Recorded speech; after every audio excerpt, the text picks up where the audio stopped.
Hello everyone. Myself Professor Ganesh Tirkar, Assistant Professor from School of Pharmacy, G.H. Raisoni University, Saikada. Today we will discuss the topic Introduction to Rheology. Before going to introduce the topic, let us have a look on its learning objective. After watching this video, you will be able to understand and explain the concept of rheology, define the term rheology, understand and explain the importance of rheology in pharmacy. So first, let us start with the concept behind rheology and how to define rheology.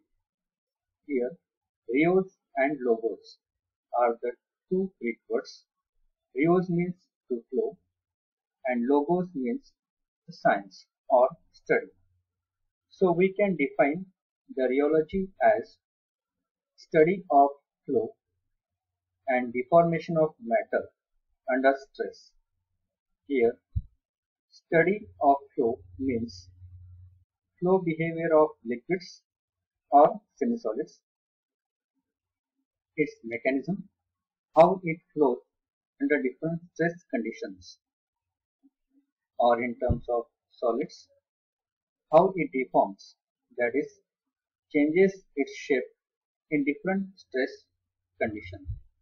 Or in other words, we can define rheology as the science or physics that concerns with flow of liquids and deformation of solids.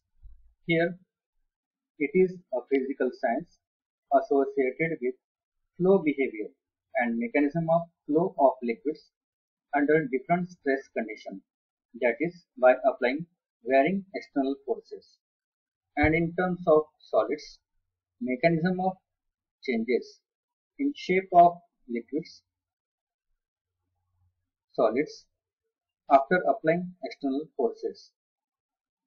After understanding definition, then question comes in our mind that what are the different examples of pharmaceutically important liquids or semisolids that can flow or deform under different stress conditions. So here is a reflection spot for you. Can you think examples of pharmaceutical dosage forms having rheological behavior? Pause the video, think and write the answer in your notebook.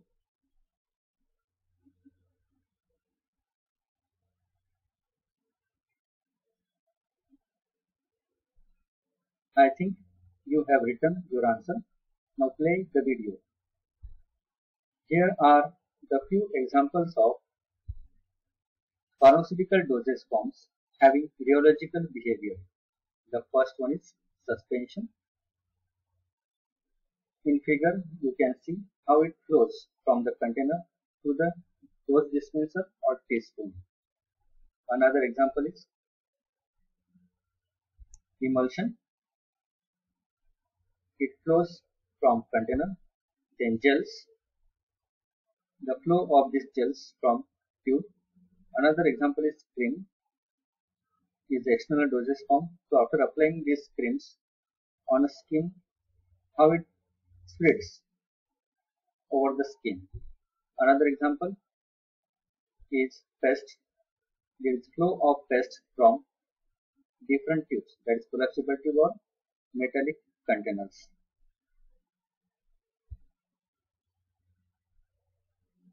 So from above examples, it is clear that rheology have much more importance in pharmacy.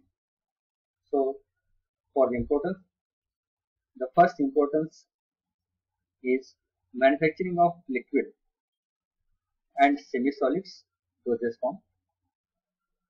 During manufacturing, several steps are carried out like processing, mixing, flowing through pipes, filling, etc. For this, rheology is important to study. Another importance is handling of oral liquids for administration or dosage form for administration. During handling of liquid for oral administration, pouring of liquid from container to dose dispenser or into a teaspoon affects the quantity or dose of drugs to be administered orally. Hence, it is very important to study the rheological behavior and mechanism of flow of the liquids or semi-solid during handling. Another importance is filling and packaging of materials or dosage form. Filling and packaging of dosage form into a final container is also affected by their flow properties.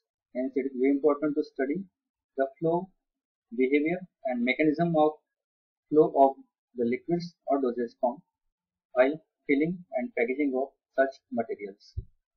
Another importance is extraction of pests from collapsible tube.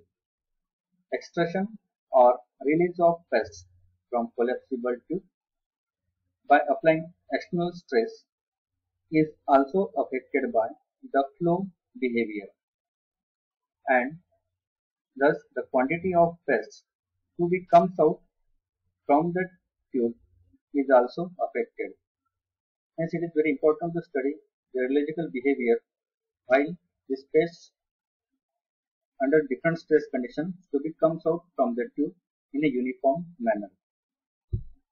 Another importance is passage of liquid through syringe needle or through syringe needle. By taking injectable liquid from, say, vial to a syringe through the syringe needle and subsequent administration of liquid via parenteral route, say either it is intramuscular, intravenous, subcutaneous, etc. Using syringe, liquid has to pass through syringe needle, which is having very small diameter, is also affected by flow behavior of those liquids. Hence, it is very important to study the mechanism of flow of such liquids to flow from the syringe needle so that it can pass through the needle and goes into the desired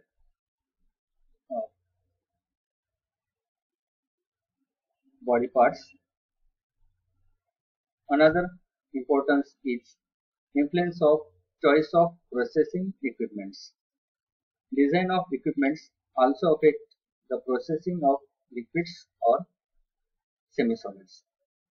For effective mixing and processing, the mechanism of flow behavior of liquids or semi-solids through such equipment is very important to study so that the processed liquid or semi-solid should have the desired rheological property so that the dosage form which we are preparing is having the desired quality and also quantity.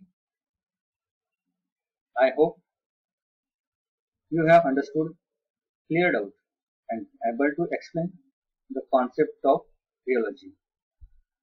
So by this, here I am ending my presentation on Introduction to Rheology. Thank you. Thank you so much for patience listening. Thank you.